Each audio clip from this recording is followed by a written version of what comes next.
Hello drama lovers, welcome to the drama site. ఇవాల్టి నుంచి మన ఛానల్లో రీసెంట్గా 2022లో రిలీజ్ అయిన all of us are dead అనే జాంబీ థ్రిల్లర్ కొరియన్ డ్రామా ఎక్స్ప్లెనేషన్ని చూడబోతున్నాం.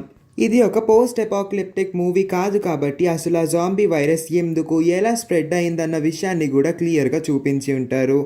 ఒక హై స్కూల్లో జాంబీ వైరస్ స్ప్రెడ్ అయితే ఆ సిచ్యువేషన్ని స్టూడెంట్స్ ఎలా డీల్ చేస్తారు, వాళ్ళందరి పరిస్థితి ఏంటి అనేది చాలా థ్రిల్లింగ్ వేలో చూపించిన స్టోరీనే ఈ డ్రామా. చాలా ఇంట్రెస్టింగ్ స్టోరీ లైన్తో ఉన్న ఈ డ్రామా యొక్క స్టోరీ ఏంటో ఏమాత్రం ఆలస్యం చేయకుండా తెలుసుకుందాము. వీడియోని స్కిప్ చేయకుండా చివరి వరకు చూడడానికి ట్రై చేయండి. ఖచ్చితంగా మీకు ఈ డ్రామా నచ్చుతుందనే నేను అనుకుంటున్నాను. ఓపెన్ చేస్తే కొంతమంది హై స్కూల్ స్టూడెంట్స్ జిన్చు అనే ఒక అమాయకమైన అబ్బాయిని దారుణంగా ఏమాత్రం కనికరం లేకుండా కొడుతూనే ఉంటారు. అలా వాళ్ళు కొడుతూ ఉన్నప్పుడే తను సడన్గా ఒక జాంబీ లాగా మారి వాళ్ళపై అటాక్ చేయడానికి ట్రై చేస్తాడు. కానీ అక్కడ చాలా మంది ఉండడంతో వాళ్ళందరూ తిని పైనుంచి కిందకు తోసేస్తారు. పైనుంచి వాళ్ళు భయపడుతూ ఉంటారు, కానీ ఈ విషయం ఎవరికి చెప్పకూడదని డిసైడ్ అవుతారు. నెక్స్ట్ సీన్లో జిన్సు వాళ్ళ నాన్న, ఇతను కూడా అదే హై స్కూల్లో సైన్స్ టీచర్గా వర్క్ చేస్తూ ఉంటాడు. వాళ్ళ నాన్నని చూసిన జిన్సు బాగా ఎమోషనల్ అయ్యి నేను వాళ్ళని చంపేద్దాం అనుకున్నాను, కానీ అది నా వల్ల కాలేదు. మీ ఎక్స్పెరిమెంట్స్ని నేను దుర్వినియోగించినందుకు నన్ను క్షమించండి నాన్న, నన్ను నేను కంట్రోల్ చేసుకోలేకపోతున్నాను అంటూనే మళ్ళీ జాంబీ లాగా అయిపోతూ ఉండడం మనం గమనిస్తాము. వాళ్ళ నాన్నని ఆల్మోస్ట్ కొరికేయబోతాడు, కానీ వాళ్ళ నాన్న తప్పించుకుంటాడు. ఏ మార్గం కనబడని మిస్టర్ లీ, అతని పేరు మిస్టర్ లీ, తన కన్న కొడుకని కూడా చూడకుండా అతని వల్ల వేరే వాళ్ళకి ప్రమాదం రావచ్చేమో అని బైబిల్తో తన తలపై బలంగా 2-3 సార్లు కొడతాడు. చనిపోయాడేమో అని తను ఒక లగేజ్ బ్యాగ్ లో తీసుకెళ్తూ ఉంటే సడన్ గా మళ్ళీ తను బ్రతికి ఉంటాడు. ఎంతైనా ఒక జాంబీ కాబట్టి ఎంత కొట్టినా సరే అతనికి ఏ మాత్రం నొప్పి అనిపించి ఉండదు. మిస్టర్ లీ అతన్ని చూసి చాలా భయపడుతూ ఉంటాడు. అక్కడితో సీన్ కట్ అవుతుంది. నెక్స్ట్ మార్నింగ్ హ్యాన్ జూ అనే ఒక అమ్మాయి తను క్లాస్లో ఒంటరిగా ఉంటుంది. తన ఫ్రెండ్స్ అందరూ తను వదిలేసి లంచ్కి వెళ్ళిపోతారు. నిద్రపోవడం వల్ల అక్కడే ఉండిపోవాల్సి వస్తుంది. పక్కనే ఉన్న సైన్స్ ల్యాబ్ నుంచి ఏవో సౌండ్స్ రావడంతో వెళ్ళి చూస్తే అక్కడ ఒక చిన్న హ్యామ్స్టర్ చాలా క్యూట్గా ఉందని దాని దగ్గర చేయి పెడుతుంది. వెంటనే తన వేలుని ఆ హ్యామ్స్టర్ కొరికేస్తుంది. చాలా బ్లడ్ వచ్చేస్తుంది తన వేలు నుంచి. కాసేపటికి ల్యాబ్కి వచ్చిన మిస్టర్ లీ ఆమెను చూసి ఎందుకో బాగా టెన్షన్ పడిపోతూ ఉంటాడు. బయటికి వెళ్ళిపోతున్న హియాన్ జూను గట్టిగా వెనక్కి లాగేసి తన్ని ఆ రూమ్లోనే బంధించేస్తాడు.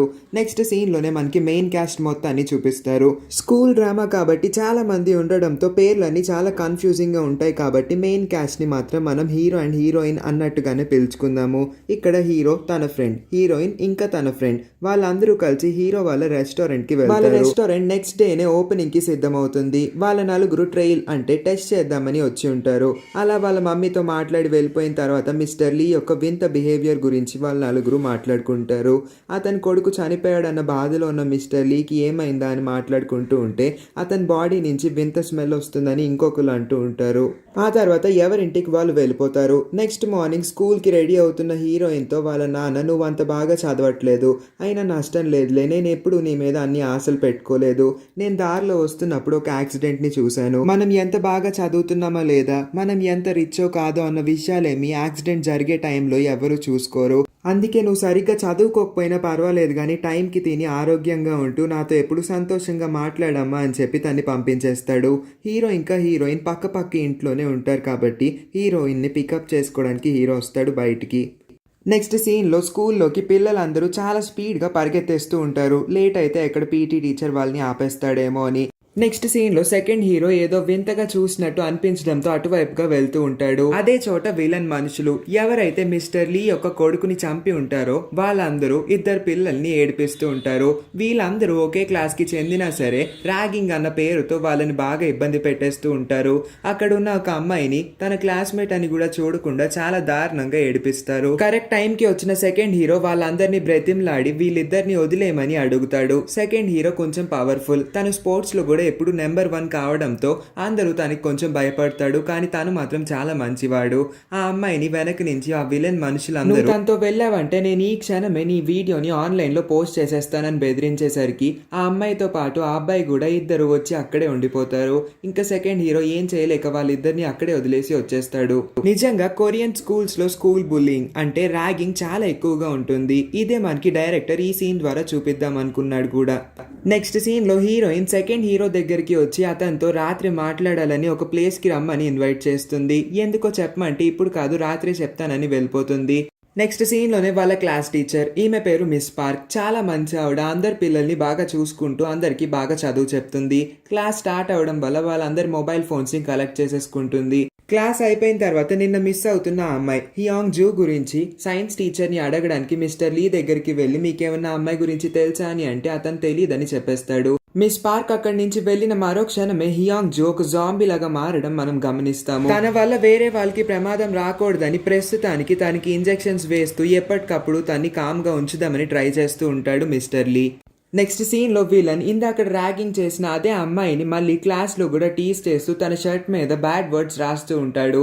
దానికి ఆ అమ్మాయి ఏమీ అనలేక బాధతో ఏడుస్తూ ఉంటుంది. మరోవైపు మిస్టర్ లీ క్లాస్ లో పారాసైట్స్ గురించి చెప్తాడు. ఫస్ట్ పారాసైట్స్ స్నేల్స్ ని అటాక్ చేస్తాయని, ఆ తర్వాత అదే స్నేల్స్ పక్షులు అటాక్ చేస్తే ఆ పక్షుల్నే మనం తింటాము. ఇక్కడ మీరు గమనించాల్సిన సైకిల్ ఒకటి. పారాసైట్స్ ఎంత చిన్న క్రియేచర్స్ అయినా వాటికి బ్రతకాలన్న ఆశ ఎక్కువ ఉండడంతో అవి ముందు చిన్న క్రియేచర్స్ పై అటాక్ చేసి ఆ తర్వాత పెద్ద వాటిని వాటి టార్గెట్ లా మార్చుకుంటాయని, మనుషుల్లో ఉన్న బలహీనులు కూడా బలవంతమైన వాళ్ళపై రివెంజ్ తీర్చుకోవాలంటే ఇలాగే ఒక డిఫరెంట్ వేలో ఆలోచించాలని చెప్తాడు. నెక్స్ట్ సీన్ లో హియాంగ్ జూ కంప్లీట్ గా జాంబీ లాగా మారిపోతుంది. ఆ కట్లను విడిపించుకోవడానికి చాలా ట్రై చేస్తుంది. నెక్స్ట్ సీన్ లో మిస్ పార్క్ క్లాస్ లో ఒక అమ్మాయి, ఈమెకి ఏమవుతుందో మనకి అప్పుడే తెలియదు కానీ చాలా ఓపిక లేనట్టు, చాలా వీక్ గా ఉన్నట్టు మిస్ పార్క్ ని బయటికి వెళ్ళడానికి పర్మిషన్ అడుగుతుంది. ఈమెని బాగా గుర్తుపెట్టుకోండి. కాసేపటికి జాంబీ లాగా మారిన హియాంగ్ జూ క్లాస్ లోకి వచ్చి కళ్ళు తిరిగి పడిపోయి తన్ని ఫిజిక్స్ టీచర్ వెనక్కి గట్టిగా లాగేసి ఇంజెక్షన్స్ వేశాడని తన్ని అబ్యూస్ చేస్తున్నట్టు చెప్తుంది. ఆ తర్వాత సెకండ్ హీరో మిస్ పార్క్ ఇంకొంతమంది స్టూడెంట్స్ తన్ని మెడికల్ క్యాంప్, వాళ్ళ స్కూల్లోనే ఉన్న ఒక ఎమర్జెన్సీ క్యాంప్ కి తరలిస్తారు. మరొక వైపు పర్మిషన్ అడిగిన ఇంకొక అమ్మాయి బాగా ఇబ్బంది పడిపోతున్నట్టు కనబడుతుంది. ఎందుకో చాలా అంటే చాలా వీక్ అయిపోతుంది. ఇంకోవైపు హియాంగ్ జిన్ బెడ్ మీద ఉన్నా సరే తను అసలు అన్స్టేబుల్ గా ఉన్నట్టు అందరూ గమనిస్తారు. తనకి ఏమైందా అని క్లాస్ లో ఉన్న మిగతా స్టూడెంట్స్ అంచనాలు వేస్తున్నప్పుడే తెలుస్తుంది మిస్టర్ లీనే తన్ని అబ్యూస్ చేసిందని చెప్పింది కదా, నాకు ఎందుకో మిస్టర్ లీ ఈమెపై రివెంజ్ తీర్చుకుంటున్నాడు అనిపిస్తుంది అని అంటుంది. ఎందుకంటే ఆ రోజు మిస్టర్ లీ కొడుకుని ర్యాగింగ్ చేస్తున్నప్పుడు ఈ అమ్మాయి కూడా విలన్ గ్యాంగ్ లో ఉంటుంది. అందుకే వీళ్ళందరూ అలా అంచనాలు వేస్తూ ఉంటారు. ఆ తర్వాత హియాంగ్ జున్ ని హాస్పిటల్ కి తరలిస్తారు. మిస్ పార్క్ అక్కడికి వచ్చిన స్టూడెంట్స్ అందరితో దయచేసి ఈ విషయం ఎవరికి చెప్పకండి, దీన్ని అంతవరకు సీక్రెట్ గా ఉంచండి, నేను ఇన్ఫర్మేషన్ ఇచ్చేంత వరకు మీరు కూడా జాగ్రత్తగా ఉండండి అని వాళ్ళకి ధైర్యం చెప్తుంది. హీరోయిన్ సెకండ్ హీరోని తనతో పాటు బయటికి రమ్మని ఇన్వైట్ చేస్తుంది. ఇండైరెక్ట్ గానే మొహమాట పడుతూ తన నేమ్ ట్యాగ్ ని ఇచ్చి నాతో బయటికి వస్తావా అని అడిగితే తను కూడా మొహమాట పడతాడు కానీ సమాధానం ఇవ్వలేకపోతాడు. సెకండ్ హీరో ఇప్పుడు వరకు అనుకుంటున్న విషయం హీరో ఇంకా హీరోయిన్ ప్రేమించుకుంటున్నారని, కానీ అదంతా ఏమీ ఉండదు. హీరోకి హీరోయిన్ అంటే ఇష్టం, హీరోయిన్ కి సెకండ్ హీరో అంటే ఇష్టం.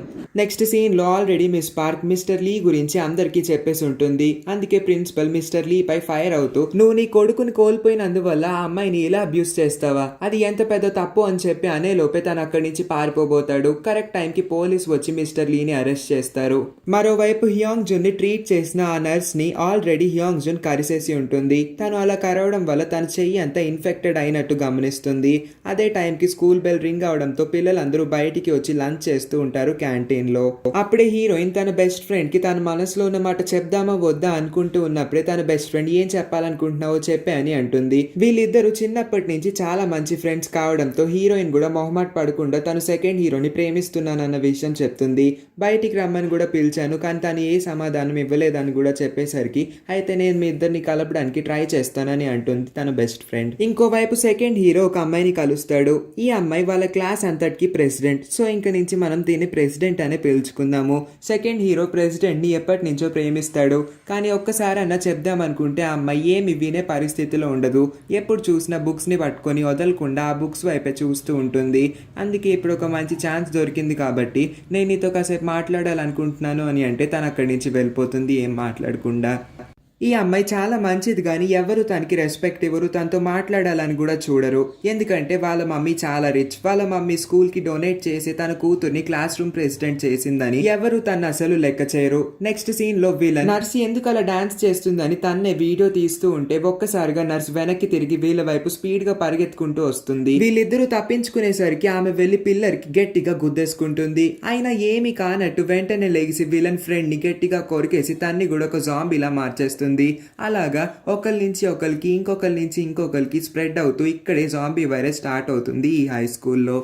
ఫస్ట్ ఫ్లోర్లో ఆల్రెడీ గందరగోళం అంతా స్టార్ట్ అయిపోయి ఉంటుంది. నెక్స్ట్ ఫ్లోర్లోనే మెయిన్ క్యాస్ట్ అంతా ఉంటుంది. ఆ తర్వాతే మనకి టెర్రస్ పైన ఆ అమ్మాయి ఎవరినైతే విలన్ ఏడిపిస్తూ ఉన్నాడో తను సూసైడ్ చేసుకోవాలనుకుంటుంది. అక్కడ ఉన్న చాలా మంది అమ్మాయిల వైపు చూస్తూ వాళ్ళందరూ హ్యాపీగా ఉన్నారు. నేను ఎందుకు వాళ్ళలాగా హ్యాపీగా ఉండలేకపోతున్నాను, నాకు మాత్రమే ఎందుకు ఇలా జరగాలి అని తన వీడియో ఆన్లైన్లో పబ్లిష్ అయిపోతుందేమో అన్న బాధతోనే సూసైడ్ చేసుకోవడానికి సిద్ధపడుతుంది. కరెక్ట్ టైంకి తన ఫ్రెండ్ కూడా అక్కడికి వచ్చి నువ్వు దూకొద్దు ప్లీజ్, నువ్వంటే నాకు చాలా ఇష్టం, ఎప్పటి నుంచో ఈ విషయం చెప్దాం అనుకున్నాను, మన ఇద్దరికి చాలా పెద్ద లైఫ్ ఉంది, వాళ్ళు ఖచ్చితంగా ఆన్లైన్లో నీ వీడియోని పబ్లిష్ చేయరు, నేను వాళ్ళని చేయొద్దని బ్రతిమలాడతాను అని తనకి లైఫ్ ఎంత ఇంపార్టెంట్ అన్న విషయాన్ని వివరిస్తూ ఉంటాడు. అయినా అతని మాటలు లెక్క చేయని ఈ అమ్మాయి దూకేద్దామని రెడీ అవుతున్నప్పుడే తనకి చూడకూడని దృశ్యం ఒకటి కనబడుతుంది. జనాలందరూ వాళ్ళ స్కూల్లో ఉన్న మెంబర్స్ అందరూ ఒకళ్ళ తర్వాత ఒకళ్ళు విండోస్ నుంచి బయటకు దూకేస్తూ కింద పడిపోతూ ఉంటారు. అసలు ఏం జరుగుతుందో తెలియని ఇద్దరు షాక్ అయ్యి అలాగే అక్కడే నుంచొని చూస్తూ ఉంటారు. Second hero class room president ని కాపాడుతూ ఆ జాంబీస్ నుంచి తప్పించుకుంటూ తిరుగుతాడు. నెక్స్ట్ సీన్ లో క్యాంటీన్ లో ఉన్న హీరోయిన్ హీరోతో నేను నీకో విషయం చెప్పాలి, నేను సెకండ్ హీరోని ప్రేమిస్తున్నాను, అతను నువ్వు చాలా మంచి ఫ్రెండ్స్ కాబట్టి మా ప్రేమ విషయంలో నువ్వు నాకు హెల్ప్ చేస్తావా అని అడిగితే తన ఫేస్ లో ఒక్కసారిగా బ్లాంక్ ఎక్స్ప్రెషన్ కనబడుతుంది. హీరోకి తన గుండె 2 ముక్కలు అయిపోయినంత పని అయిపోతుంది ఒక్కసారిగా హీరోయిన్ ఆ విషయం చెప్పేసరికి. ఈ లోపే క్యాంటీన్ లో కూడా చాలా జాంబీస్ ఎంటర్ అయిపోవడంతో ఒకరినొకరు తోసుకుంటూ చాలా మంది కింద పడిపోతూ చాలా జాంబీస్ అప్పటికే ఎంటర్ అయిపోయి ఉంటాయి. ఏమీ అర్థం కాని హీరోయిన్ వాటి వైపే చూస్తూ అలా నుంచొని ఉండిపోతుంది. ఆ తోపులాట్లో హీరోయిన్ ని కొంతమంది కిందకి తోసేస్తారు. ఆ తర్వాత చాలా జాంబీ స్టూడెంట్స్ పై అటాక్ చేస్తూ ఉండడం, చాలా దారుణంగా వాళ్ళ ఫ్లెష్ ని పీకు తింటూ ఉండడం చూస్తారు. హీరోయిన్ మీదకి ఒక జాంబీ వచ్చి తన వైపే అలా చూస్తూ ఉంటుంది. ఈ లోపే హీరో తన్ని కాపాడేస్తాడు. మరొక వైపు మిస్ కనబడేటట్టు ఇద్దరు స్టూడెంట్స్ కొట్టుకుంటూ ఉండడంతో నార్మల్ ఫైట్ అని ఆపడానికి వెళ్తేనే తెలుస్తుంది వాళ్ళందరూ జాంబీస్ గా మారిపోయారని. ఈ విషయాన్ని జీర్ణించుకోలేని మిస్టర్ పార్క్ కంగారుతోనే వెంటనే ఒక రూమ్ లోకి పారిపోతుంది. ఒక రూమ్ లోకి వెళ్లి డోర్ ని లాక్ చేసేసుకుంటుంది కూడా. ఇంకోవైపు మెస్ నిజంగానే మెస్ లాగా ఉంటుంది. అక్కడ స్టూడెంట్స్ ఎవరు ఇంకొకరి ప్రాణాలని లెక్క చేసుకోకుండా వాళ్ళ ప్రాణాలని కాపాడుకోవాలని ఏమాత్రం కనికరం లేకుండా ఒకరినొకరు చంపేసుకుంటూ తోసేసుకుంటూ ఉంటారు. అదే టైంకి అక్కడ ఒక వాటర్ లీకేజ్ అవ్వడం వల్ల క్యాంటీన్ మొత్తం నీళ్ళు వచ్చేస్తూ ఉంటాయి. విలన్ ఇంకా ఒక మనిషి క్యాంటీన్ లోనే ఒక చోట దాక్కుంటారు. హీరోయిన్ ఎలాగోలాగా విండోస్ నుంచి బయటికి వచ్చి క్లాస్ రూమ్ లో దాక్కుందామని అనుకుంటే దారిలో వాళ్ళు ఎన్నో వందల జాంబీస్ ని ఎదుర్కోవాల్సి ఉంటుంది. హీరోయిన్ తెలివిగా ఒక ఫైర్ ఎక్స్టింగ్విషర్ ని తీసుకొని జాంబీస్ మీదకి ఇసిరేసి ఎలాగోలాగా వాళ్ళ ఫ్రెండ్స్ ఉన్న క్లాస్ రూమ్ లోకి ఎంటర్ అయిపోతారు. ఇంకోవైపు విండో నుంచి సెకండ్ హీరో వచ్చేస్తాడు. ఎందుకో తను మళ్ళీ వంగి ఇంకొక అమ్మాయిని కాపాడాలనుకుంటాడు. ఆమె ఎవరో కాదు, క్లాస్ రూమ్ ప్రెసిడెంట్. ఇంకా సెకండ్ హీరో క్లోజ్ గా ఉండడం చూసిన హీరోయిన్ కొంచెం జెలసీగా ఫీల్ అవుతుంది. ఆ తర్వాత హ్యాంగ్ జున్ ని హాస్పిటల్ కి తీసుకెళ్లిన స్టాఫ్ అంతా తన్ని ఎమర్జెన్సీ రూమ్ లో అడ్మిట్ చేస్తారు. ఇంకొక వైపు సైన్స్ టీచర్ అయిన మిస్టర్ లీని పోలీస్ ఇన్వెస్టిగేట్ చేస్తూ నీ కొడుకు మిస్ అయ్యాడని నువ్వే కదా కంప్లైంట్ ఇచ్చావు, నిజం చెప్పు, నీ కొడుకుని నువ్వే చంపేసి ఉంటావు, నాకు ఎందుకో నీ మీదే చాలా అనుమానంగా ఉంది, ఇంతకీ నువ్వు ఎందుకు ఆ అమ్మాయిని అబ్యూస్ చేసావు, తను ఎందుకు వెనక్కి లాగి ఇంజెక్షన్స్ ఏవో వేసావంట, మరి అదిగా అన్ని నిజాలు ఒప్పుకో అంటే ఒక్కసారిగా తను ఫ్లాష్ బ్యాక్ ని చెప్తాడు. అసలు తను ఈ రీసెర్చ్ ఎందుకు స్టార్ట్ చేశాడన్న విషయం అని చెప్తూ పిల్లి ఎలుక కంపారిజన్ లో ఒక స్టోరీని స్టార్ట్ చేస్తాడు. పిల్లికి ఎలుకకి ఈ రెండిటికి ఒకటంటే ఒకటి పడేది కాదు. పిల్లి బలంగా ఉండడం వల్ల ఎలుకపై అటాక్ చేసి దాన్ని దారుణంగా చంపి తింటూ ఉండేది. కానీ ప్రతి ఎలుక అలా ఉంటుంది అనుకోవడం మన తప్పు. కొన్ని ఎలుకలు చాలా బలంగా ఉంటాయి, వాటిని చంపడం ఏ పిల్లి వల్ల కాదు. పిల్లి పైకి ఎగిరి మరీ వాటిని చంపేస్తూ ఉంటాయి. నేను అలాంటి ఎలుకల్నే సేకరించాను. వాటిలో టెస్టోస్టిరాన్ హార్మోన్ చాలా ఎక్కువ ఉండడంతో ఆ హార్మోన్ ని కొంత తీసుకొని బలహీనమైన ఎలుకలకి ఇంజెక్ట్ చేద్దామని అనుకున్నాను అని అంటాడు. నిజానికి తాను చెప్పిన మీనింగ్ ఎలుక పిల్లి కంపారిజన్ లో కాకుండా మనుషుల కంపారిజన్ లో చూసుకుంటే బలమైన పిల్లలందరూ బలహీనమైన పిల్లలపై అటాక్ చేసి ర్యాగింగ్ చేసి వాళ్ళని ఇబ్బంది పెట్టి వాళ్ళ చావు వరకు తీసుకొచ్చే పరిస్థితికి తీసుకువస్తున్నారు. అందుకే వాళ్ళపై రివెంజ్ తీర్చుకుందామనే మిస్టర్ లీ ఇలా చేసి ఉంటాడని మనం అనుకోవచ్చు. మిస్టర్ లీ కొడుకు జిన్సు వల్ల తన భార్య కూడా ఒక జాంబీలా మారిపోయిందని వాళ్ళిద్దరిని చంపేలేక ఇంట్లోని కట్టి పడేశాడని చెప్తాడు. కానీ ఇవేమీ నమ్మని పోలీస్ నోరు మూసుకోమని తన నోరుని మూయించేస్తాడు. ఇంకోవైపు హ్యాంగ్ జున్ హాస్పిటల్లో కూడా గందరగోళం క్రియేట్ చేస్తూ అక్కడ కూడా జాంబీ వైరస్ ని స్టార్ట్ అయ్యేలాగా చేస్తుంది. మరోవైపు డ్రామా మొత్తంలో బలహీనంగా ఉన్న ఆ అమ్మాయి ఎందుకో ఒంటరిగా బాధపడుతూ కిందకే చూస్తూ తన ఇంటికి వెళ్ళిపోతూ ఉంటుంది. అదే స్కూల్ కి చెందిన కొంతమంది పిల్లలు అదే టైంకి బస్సులో ట్రావెల్ చేస్తూ వాళ్ళ స్కూల్ కి రిటర్న్ అవుతూ ఉంటారు. వాళ్ళు ఆర్చరీ క్లాసెస్ నుంచి మళ్ళీ స్కూల్ కి రిటర్న్ అవుతారు. దానిలో ఒక మెయిన్ అమ్మాయి ఉంటుంది. ఈమెని తన కోచ్, నువ్వు ఏమీ చేయలేవు, ఎప్పుడు ఇలాగే ఫెయిల్ అవుతూ ఉన్నావు, 4 సంవత్సరాల నుంచి ఇదే ఆర్చరీ స్కూల్లో చదువుతున్నావు, ఒక్కసారి కూడా ఒక గోల్డ్ మెడల్ కూడా తెచ్చుకోలేదు అని వాదిస్తూ తన్ని తిడుతూ ఉంటాడు. స్కూల్ కి చేరిన వాళ్ళకి కనబడతారు పిల్లలందరూ ఒకరి మీద పడి ఒకరు తినేసుకుంటున్నారని, ఎందుకు ఇంత వైలెంట్ గా ఉన్నారని వాళ్ళకు కూడా అర్థం కాదు. ఇంకోవైపు హీరోయిన్ వాళ్ళ ఫ్రెండ్కి ఎలాగోలాగో ఒక ఫోన్ దొరుకుతుంది. వాళ్ళందరు ఫోన్స్ మిస్ పార్క్కి ఇచ్చేసి ఉంటారు కాబట్టి ఒక్క ఫోన్ కనబడడంతో చాలా ఎక్సైట్ అయి పోలీస్కి కాల్ చేసి వాళ్ళ స్కూల్లో జాంబీస్ వచ్చాయని వాళ్ళని కాపాడమని హెల్ప్ అడుగుతారు. కానీ పోలీస్ ఇదంతా ప్రాంక్ కాల్ అని చెప్పి వాటన్నిటిని కొట్టి పడేస్తారు. అదే టైంకి వాళ్ళ కొలీగ్స్ అందరికీ కూడా హాస్పిటల్ నుంచి జాంబీ గురించిన కాల్స్ రావడంతో వెంటనే పోలీస్ అందరూ అలర్ట్ అయిపోతారు. పోలీస్ వాళ్ళ మాటలు నమ్మట్లేదు అనుకున్న హీరోయిన్ తెలివిగా ఫైర్ వాళ్ళకి కాల్ చేసి మా స్కూల్కి ఫైర్ అంటుకుంది, వెంటనే వచ్చేయండి అని చెప్పి వాళ్ళకు ఒక ఇన్ఫర్మేషన్ ఇస్తుంది. వాళ్ళు నిజం అనుకొని వెంటనే వాళ్ళ స్కూల్ వైపు బయలుదేరుతూ ఉంటారు. అదే క్లాస్లో ఉన్న పొగరపోతూ అమ్మాయి, ఈమె పేరు శామ్, క్లాస్లో కామ్గా ఎవరితో మాట్లాడకుండా ఉన్న క్లాస్ రూమ్ ప్రెసిడెంట్ దగ్గరికి వెళ్ళి, నువ్వు మా క్లాస్ రూమ్ మొత్తానికి ప్రెసిడెంట్ కదా, మరి ఎందుకు ఒక సొల్యూషన్ని ఆలోచించలేకపోతున్నావు అని అనేసరికి, ఏంటి మీకు ఈ విషయం ఇప్పుడు గుర్తొచ్చిందా, ఇప్పుడు అందరూ ఇలాంటి పరిస్థితిలో ఉన్నారు కాబట్టి ఈ విషయం మీకు గుర్తొచ్చింది, సరే అయితే ఇప్పుడు నన్ను ఏం చేయమంటారో చెప్పండి, బయటికి వెళ్ళమంటారా, వెళ్ళి ఏం చేయమంటారు, వాళ్ళలాగే నన్ను కూడా మారిపోమంటారా, నాతో పెట్టుకోకండి అని అంటుంది. కొంతమంది ఈ గొడవలో ప్రెసిడెంట్ కి సపోర్ట్ చేస్తే ఇంకొంతమంది శామ్ కి సపోర్ట్ చేస్తారు. హీరో ఫ్రెండ్ కూడా ప్రెసిడెంట్ కి సపోర్ట్ చేయడంతో శామ్ హీరో ఫ్రెండ్ పైన అరుస్తూ తన్ని పిచ్చ బూతులు తిట్టేస్తూ ఉంటుంది. శామ్ కి కోపం వచ్చి తన్ని కొట్టడానికి దగ్గరికి వెళ్తాడు, కానీ మిగిలిన వాళ్ళందరూ ఎలాగోలాగా వాళ్ళిద్దరు గొడవని ఆపేస్తారు. వాళ్ళకి తెలియకుండానే వాళ్ళందరి మధ్యన ఒక జాంబీ ఉందని వాళ్ళకి అప్పుడే తెలుస్తుంది. వాళ్ళ ఫ్రెండ్లో ఒక అమ్మాయి జాంబీ అయిపోయి వాళ్ళ మీదకి అటాక్ చేయడంతో వాళ్ళు తప్పని పరిస్థితుల్లో క్లాస్ నుంచి బయటికి వచ్చేయాల్సి ఉంటుంది. ఎలాగోలాగా క్లాస్ డోర్స్ అన్నిటినీ ఇరిపి ఆ జాంబీస్ని ప్రస్తుతానికి అడ్డుకోగలుగుతారు. దానిలో ఉన్న ఒక అబ్బాయి, అతను చాలా పవర్ఫుల్, అతను వాళ్ళందరినీ ఎలాగోలాగా కాపాడేస్తాడు. అందరూ ఆ జాంబీస్ని పక్కకు తోసేసి నెక్స్ట్ క్లాస్ రూమ్లోకి వచ్చేస్తారు. కానీ ఆల్రెడీ ఆ క్లాస్ రూమ్కి అద్దాలన్నీ ఇరిగిపోతూ ఉండడంతో చాలా జాంబీ ఆ అద్దాల నుంచి వచ్చేయడానికి ట్రై చేస్తాయి. వీళ్ళలో కొంతమంది మాత్రం కొన్ని చెక్క ముక్కలతో ఆ జాంబీస్ ని లోపలికి రాకుండా ప్రివెంట్ చేయగలుగుతారు. ఇలాంటి దారుణమైన స్థితిలో ఉన్నా సరే శామ్ ఇంకా హీరో ఫ్రెండ్ ని రెచ్చగొడుతూ ఉండడంతో అతని కోపం వచ్చి దాని జుట్టు పీకేస్తూ చెంప పైన ఒక్కటి లాగి పెట్టి ఇస్తాడు.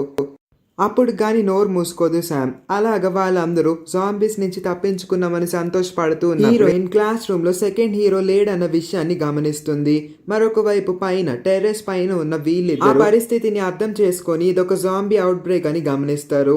అయితే సరే, మనం ఇక్కడే వెయిట్ చేద్దాం, ఈ ప్రపంచం అంతా నాశనం అయిపోయేంత వరకు మనం ఇక్కడే వెయిట్ చేద్దామని నిర్ణయించుకుంటారు. ఎలాగో అందరూ చనిపోతే వాళ్ళని ఏడిపించడానికి ఇంకెవరు ఉండరు కాబట్టి వాళ్ళ సంతోషంలో వాళ్ళు ఉంటారు. ఇంకోవైపు క్యాంటీన్ లో ఉన్న విలన్ ఇంకా తన ఫ్రెండ్ కూడా జాంబీ కంట్లో పడకుండా సేఫ్ గా ఉంటారు. మరోవైపు కంట్రోల్ రూమ్ కి చేరిన మిస్ పార్క్ స్కూల్ మొత్తంలో ఉన్న స్టూడెంట్స్ అందరికీ వినబడేలా ప్రస్తుత పరిస్థితిని వివరిస్తూ స్టూడెంట్స్ అందరినీ ఎక్కడున్న వాళ్ళని అక్కడే ఉండమని, వాళ్ళ ప్రాణాలని కాపాడుకోవడమే ఇప్పుడున్న ముఖ్య గమనిక అని, చాలా జాగ్రత్తగా ఉండమని, త్వరలోనే అందరం కలుద్దాం, ఎవరికి ఏం కాదన్న ధైర్యాన్ని ఇస్తుంది. సెకండ్ హీరో రాలేదన్న బాధలో ఉన్న హీరోయిన్ దగ్గరికి తన బెస్ట్ ఫ్రెండ్ వెళ్ళి, తనకి ఏం కాదు, తను ఒక పెద్ద స్పోర్ట్స్ ప్లేయర్ కదా, తను వీటన్నిటి నుంచి దాటుకొని ఎక్కడో సేఫ్గానే ఉండుంటాడులే అని తనకి ధైర్యాన్ని ఇస్తుంది.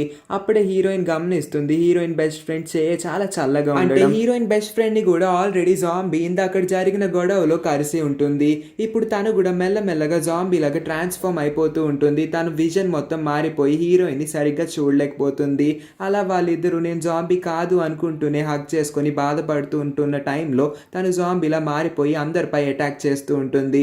శామ్ అందరికీ వివరించి తను చంపేయండి, తను బయటికి తోసేయండి అని చెప్తుంది.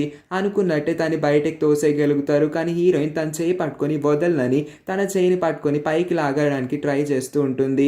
అప్పుడే తన మైండ్లో వాళ్ళిద్దరూ హ్యాపీ మెమరీస్ గడిపిన ఆ క్షణాలన్నీ ఫ్లాష్ అవుతూ ఉంటాయి. వాళ్ళిద్దరూ చిన్నప్పటి నుంచి ఎంత సంతోషంగా ఉన్నారో అలాంటిది తన బెస్ట్ ఫ్రెండ్ ఇప్పుడు కోల్పోతూ ఉంటే చాలా బాధగా ఉందన్నట్టు ఫీల్ అవుతుంది. తప్పనిసరి పరిస్థితుల్లో ఆమెని ఒక స్టూల్ తో కొట్టి ఎలాగోలాగా కింద పడేలాగా చేస్తాడు. హీరోయిన్ తన బెస్ట్ ఫ్రెండ్ ని కోల్పోయిన బాధలోనే ఉంటుంది. మరొక వైపు సెకండ్ హీరో సేఫ్ గా ఉండడం చూపిస్తారు.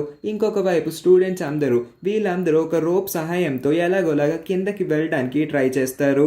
వీళ్ళందరూ ఆ రోప్ ని సేఫ్ గా వెళ్లేలాగా ఒక జిగ్జాగ్ ప్యాటర్న్ లో కట్టి ఉంటారు. ఫస్ట్ హీరో ఫ్రెండ్ దిగి అక్కడ ఉన్న మిస్ పార్క్ ని చూసి చాలా హ్యాపీగా ఫీల్ అవుతాడు. మిస్ పార్క్ వెంటనే విండో ఓపెన్ చేసి అతన్ని కాపాడేస్తుంది. తన ఫ్రెండ్ గట్టిగా వినబడేలాగా వీళ్ళందరినీ ఇక్కడ మిస్ పార్క్ ఉందని హెల్ప్ చేయడానికి ఒకరు ఉన్నారని చెప్పి ఒకరి తర్వాత ఒకరిని జాగ్రత్తగా ఎవరిని తోసుకోకుండా దిగమని అంటాడు. ఒకవేళ ఇద్దరు గనుక ఆ రోప్ లో వెళ్లారంటే ఖచ్చితంగా ఆ రోప్ చిరిగిపోతుంది. ఒక అమ్మాయి తెలివిగా మేమందరం కంట్రోల్ రూమ్ లో ఉన్నామన్న నోట్ ని అక్కడున్న నోటీస్ బోర్డ్ కి స్టిక్ చేస్తుంది. ఇప్పుడు మిగిలింది హీరోయిన్ మాత్రమే. హీరోయిన్ తన బెస్ట్ ఫ్రెండ్ ని కోల్పోయిన బాధలో అసలు ఏ మాత్రం కదలకుండా ఉంటే ఎలాగోలాగా తన్ని కన్విన్స్ చేసి కిందకి పంపేస్తాడు హీరో. అదే టైంకి సెకండ్ హీరో కూడా కొన్ని జాంబీస్ నుంచి తప్పించుకొని విండో సహాయంతో బయటికి వచ్చేస్తాడు. తను కొంచెం కదిలిన కింద పడిపోయే స్థితిలో ఉంటాడు. హీరోయిన్ వెళ్ళడానికి భయపడుతూ చాలా టైం తీసుకుంటుంది. అదే టైంకి ఆ రూమ్ డోర్ ఓపెన్ అయ్యి అన్ని జాంబీస్ హీరో వైపు చాలా స్పీడ్ గా వచ్చేస్తాయి. ఒకదాని తర్వాత ఒకటి హీరో వైపు దూకేస్తాయి. హీరోతో సహా జాంబీస్ అన్ని అంత హైట్ ఉన్న బిల్డింగ్ పై నుంచి కిందకి పడిపోతాయి. అంత పై నుంచి పడితే ఖచ్చితంగా ఎవరైనా చనిపోవాల్సిందే. మిగిలిన వాళ్ళందరూ హీరో అంత పై నుంచి పడిపోవడం చూసి షాక్ అయిపోవడంతో ఈ పార్ట్ ఎండ్ అయిపోతుంది. వీడియో లెంత్ ఎక్కువ అవుతూ ఉండడం వల్ల మిగతా స్టోరీని నెక్స్ట్ పార్ట్లో కంటిన్యూ చేస్తాను. నా ఎక్స్ప్లెనేషన్ ఇంకా మిగతా పార్ట్ని కూడా మిస్ అవ్వకుండా చూడాలనుకుంటే మర్చిపోకుండా ఈ వీడియోని లైక్ చేసి మన ఛానల్ని సబ్స్క్రైబ్ చేసుకోండి. పక్కనే ఉన్న నోటిఫికేషన్ బెల్ని కూడా ఆన్ చేయండి. ఎక్కువ ల్యాక్ చేయకుండా ఇంకొక 2-3 పార్ట్స్లోనే ఈ స్టోరీని వీలైనంత స్పీడ్గా ఫినిష్ చేయడానికి ట్రై చేస్తాను. సబ్స్క్రైబ్ చేసుకోవడం మర్చిపోకండి. నెక్స్ట్ ఎపిసోడ్స్ కూడా దీనికి మించిన ఇంట్రెస్టింగ్ స్టోరీతో ఉంటుంది కాబట్టి అస్సలు మిస్ అవ్వకుండా చూడండి. Thank you for watching.